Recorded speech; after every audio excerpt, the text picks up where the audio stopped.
Hi guys, in this video I will show you how to hide your followers on Facebook 2025. What you need to do. But before that, if you find this video is helpful, please subscribe to my channel and give a like.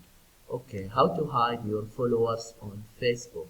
First, just go to Facebook and then click in your profile pictures.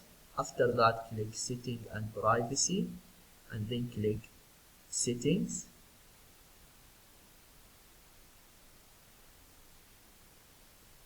and then here in the left sidebar just scroll down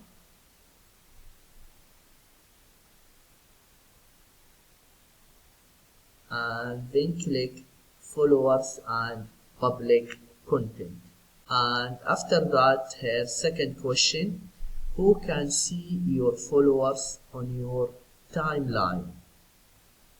Just click, and here I have public.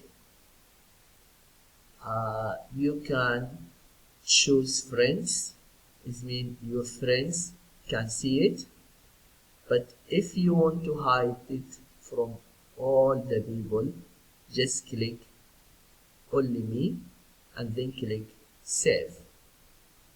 Yeah, it's done. This is what you need to do if you want to know how to hide your followers on Facebook.